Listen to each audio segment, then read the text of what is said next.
But blam! What is going on, everybody? Hope you're all doing well. Welcome back to more COD content. You guys know I love breaking down these arguments out there, and they never stop. We have had so many COD rivalries before the first season, and I will admit, I'm going to probably side with Crimsix on this one, guys. COD rivalries right now, they're all we have to actually be hopeful for when it comes time to being compared to the actual COD gameplay and the Call of Duty League. We'll touch more on that. Nadeshot's response coming probably later today. We'll break that down in a separate video. But with that being said, guys, Crimsix has now doubled down on the cult following content, that being the former OpTic fans who stick it out with the new OpTic, even though new OpTic really is an old OpTic without members like Crimsix himself. He now doubled down on that with a tweet last night, pretty much saying, hey, it's kind of annoying that you guys are now still fans, the cult following of new OpTic, when they're not really the OpTic we used to be. Alongside that, Aches now getting involved not only with current OpTic Slasher, we talked about that. Aches is just going off. I love how he can actually just be so open and honest, like a lot of pros out there, much like Parasite. These guys really don't hold back when it comes to tweets. They are very open and honest. They really kind of expose themselves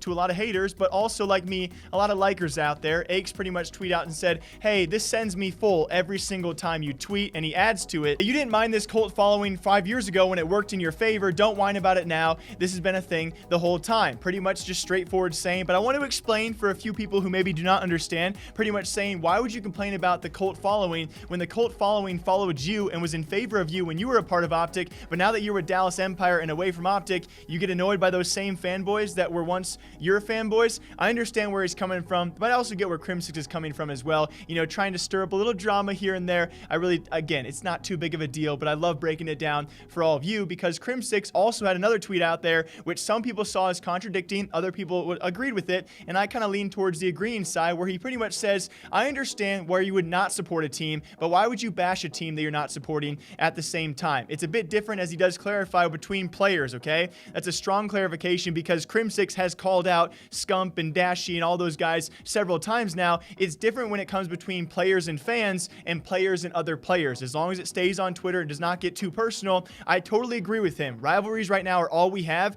and we have countless of them, and so Crimsix continues to send out these tweets towards OpTic fans out there, which he is no longer a part of.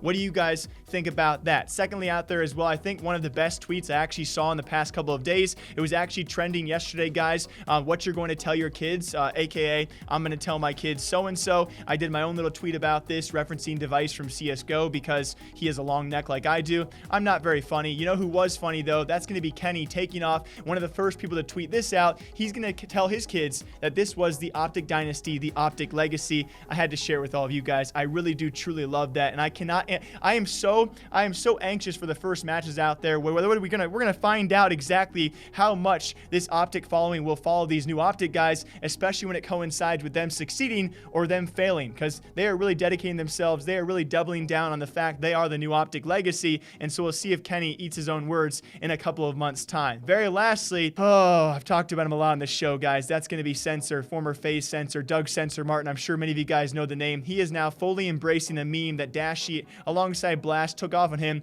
that being the jet ski incident. And I'm not sure how I feel about this, but Crimsix yet again involved with this last story, because apparently Crimsix wants, yes, Doug to live stream from a jet ski. He's now fully embracing it. If this does not break 20,000 likes before season starts, I will deeply regret it. If you guys are watching this right now, the tweet will be linked down below. If you do not want to see Censor live stream from a jet ski, then you're not a part of the Call of Duty family and the Call of Duty community. Imagine the material we get from this. Please go like the tweet. It's slowly reaching 20K. One day it will.